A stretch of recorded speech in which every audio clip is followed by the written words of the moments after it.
Tambalan na!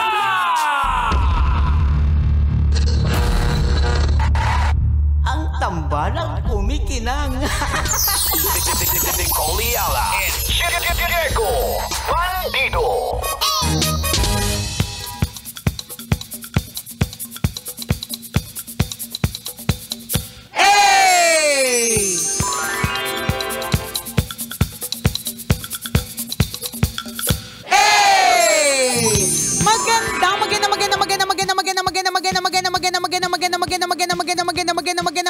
Magandang tanghali, kumikinang na ulo, Diego Bandido!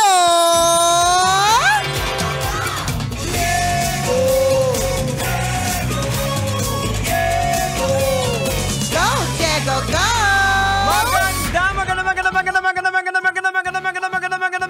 Magandang tanghali, kumikinang ina!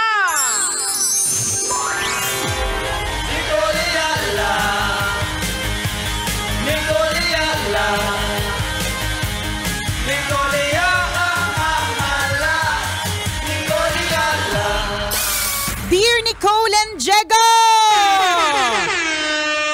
Nakakalungkot kasi po yung aking panganay na ine-expect ko na magsasalba sa amin sa kahirapan ay sumama sa jowa at wala nang balak magtapos ng pag-aaral. Aragoy! Ang sakit niyan para sa magulang. Nako, alam mo, Jegs, ang dami talagang summa cum laude, lande. Summa cum laude. Lande. Summa lande. Oh, hindi summa cum laude, kundi summa cum lande. Nakakaloy kayo mga graduate na summa cum lande. Pero una sa lahat kay Mudra na nag-PM sa Tambalang Kumikinang, no. Dito naniniwala ka ba na mga anak ang dapat na magsalba sa kahirapan? Hindi dapat. Yun, alam mo, yun yung dahilan kung bakit parang ang daming nape-pressure na mga breadwinners, na mga panganay, correct. Madami nagkaka-anxiety, mental health issues, kasi ang feeling nila kaya sila pinag-aaral ay para masalba yung pamilya sa kahirapan. Alam mo, well, hindi naman din natin maitatanggi na siyempre, sa isang pamilya, kapag nakatapos na mag-aral yung mga anak, kung medyo nahihirapan naman sila dati, dapat kahit papaano, di ba? Magle-level up ang buhay. Yes. Marami nga akong kakilala na... Ayan na naman! Ang kakilala ni Nicole Ayala! Kapit mga kakilala ni Nicole. Baka ikaw na to. Correct! Spluk na kita! Ayan! So may mga kakilala ko na talagang ang pangarap nila dahil nung sila ay bata pa, particularly isang kong kaibigan, no, bata pa lang sila, parang never nila talagang na-experience ang mag-travel kahit saan.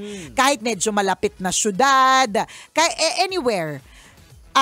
So ang pangarap niya kapag nakapagtapos siya ng pag-aaral, madala niya yung nanay at tatay niya talaga sa ibang bansa, makapunta ng Hong Kong, ng Singapore at sa mga malalayong mga lugar. Ganyan. Kaya talagang nagpursigi talaga siya para gawin 'yon. And in fact, ngayon, hindi lang sila nakarating ng Hong Kong at Singapore. Ngayon, as in currently, sila ay nasa London. Taray, di ba? Nasa London? Nasa London. Nagkakape. Sasabihin ko sana, nagpapakape. Nagpapakape siya sa kanyang mga magulang. So, in other words, itong kakilala kong ito, 'di ba? Meron siya talaga in her heart. Hindi naman sa kailangang salba sa kahirapan ng pamilya. Pero dahil nakita niya kung gaano kahirap yung naging takbo ng kanilang buhay, na sabi niya na kapag siya naman at kaya na niya, gagawin niya yung best para sa kanyang mga magulang. Ano talaga yun parang kung pinalaki ka ng maayos ng mga magulang mo, alam mo yung paghihirap nila, hindi mahirap para sa iyo na tumulong pabalik or gumante ng kung ano man. Para diba? pagtanaw ng utang na loob ng din yan. Correct. Totoo. At sa tingin ko walang masama. Ang nagiging, hindi lang siya talaga masyado maganda kapag Pinaparamdam mo sa kanila na obligasyon nila. Oo, na okay na kailangan mo magtapos para matulungan mo na kami. Hindi po sila ganong klaseng investment. Kasi may ganon tayo, sige, invest ako sa iyo ngayon. Aral-aral ka ha, kasi para pagdating ng araw, makukuha ko na yung investment mo, di ba? Dapat ang mindset natin, pinag-aaral natin yung mga anak natin para sa future nila. Nila. Hindi para sila yung mag-aalaga sa ating pagtanda natin. Kaya nga it's hindi man po ako hindi man po ako ahente ng insurance. Pero isa po ang pag-educate po sa atin is tayong mga magulang, kailangan nagpe-prepare din tayo para sa future natin. Para ako talaga itong goal ko, Jegs, pagdating ng panahon, hindi ako hihingi ng pang gel manicure kay Princess. na pagdating ng panahon at gusto kong mag-zumba at gusto kong mag-ballroom dancing, na balita ko medyo mahal ang magkaroon ng sariling DI, ayan, hindi ako hihingi sa anak ko. Kung bibigyan niya ako, edi thank you. Hindi naman ako tatanggi. Why not, di ba? Sampalin niya ako ng 10,000, hindi ako tatanggi, di ba? Pero hindi yung alam ko nahihirapan na nga siya sa buhay niya kasi 'di ba for whatever reason dadagdag pa ako yung gano'n, 'di ba? Kasi paano sila makapag-i-establish ng kanilang sariling buhay, maiayos nila kung namumblema pa sila dahil andyan ka nangungulit. Correct, 'di ba? Andyan ka na pinaparamdam mo sa kanya na obligasyon nila. Oo, kaya lang kasi hindi naman kasi talaga mayaman yung bansa natin. Yun kasi talaga yung pinakamasaklap na katotohanan na ang ginagawa talaga natin is tayo pa din talaga yung nag-aalaga kasi hindi lahat may insurance. Hindi lahat merong naipon.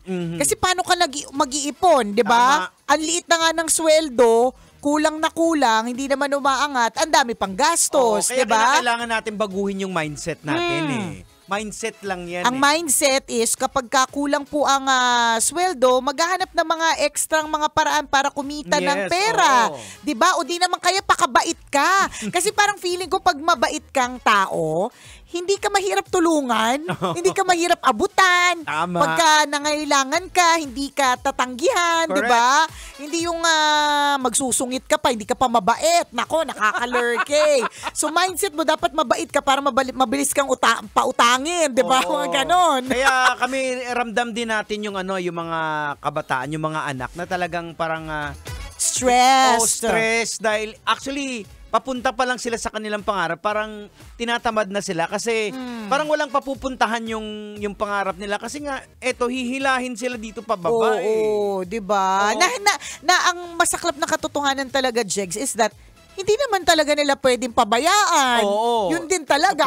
Alangan namang nagsasaya sila tapos nagpa-party araw-araw pero yung nanay nila may TV, di ba? May gano'n, di ba? O kaya may buni, di ba? Meron din kasi mga magulang nag-iinarte. Kaya meron din naman. Diba? Hindi mo naman kailangan. Pero yung papansin ka sa anak mo, meron din. Hayaan nyo muna yung ma-establish nila yung buhay nila. Kasi pag naging maayos niyan, ikaw din naman yung kagaya nung di ba? Yung nasa friend ni naman. Nicole. Correct. London, di ba? Isipin mo. Gumanda yung buhay. Correct. Tapos may extra. Kanino pa ba ibibigay yan? Tama. Please, ikaw din yung magbe-benefit. Correct. Ang lang talaga dito sa Pilipinas, mahirap maging mahirap. Yung parang kahit na gusto mong mag-ipon, kahit na ayaw mo naman talagang gawing investment yung anak mo, minsan wala ka na lang din choice, 'di ba? Kaya maraming mga breadwinners yung talagang nalulungkot na lang kasi hanggang kailan. Pero dahil mahal nga nila yung mga pamilya nila, hindi naman nila mapabayaan. Ito naman balik na naman tayo sa pinag-usapan natin noong nakaraan. Kaya nga sinasabi ng Bible, di ba?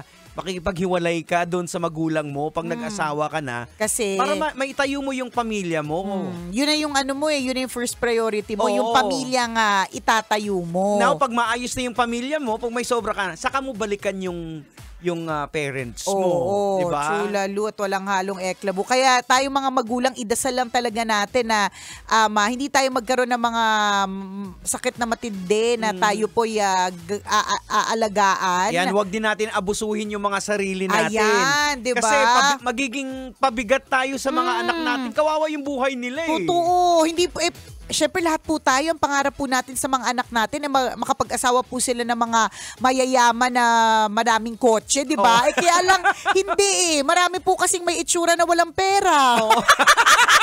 Tapos posibleng ma-inlove yung mga anak natin, di ba? Paano na kung pogi nga, mahirap pa sa daga, di ba? Oo, patay tayo dyan. Patay tayo dyan. Nangyayari talaga, di ba? But anyways, dun sa nag-PM sa atin na nalulungkot kasi yung kanyang anak ay nagdesisyon na magjowa, well, ayaw man nating mangyari pero nangyari. Pero alam mo, bumabalik din naman talaga sila pag nawawala sila sa landas Pero alam nyo, kung minsan na humahantong sa ganyang desisyon ng isang anak dahil nga sa sobrang pressure, gusto na makaalis sa sitwasyon, nagjojowa na lang, mag-aasawa na Siguro lang. mga paraan na lang May nila, mga paraan no? din nila eh. Para at least maalis na ako dito sa bahay kasi stress na ako. Toxic na ako. Ito yung naririnig ko palagi. Hindi mag-asawa na lang ako. Malayo ako sa pamilya ko. Baka nga medyo may ganun kasi 'di ba? Tingnan mo ano yung sabi niya sa atin, 'di ba? Oo. Siya pa naman ang pangarap kong magsalba sa amin isa pa. sa kahirapan. Ang bigat kasi ang na bigat ng obligasyon.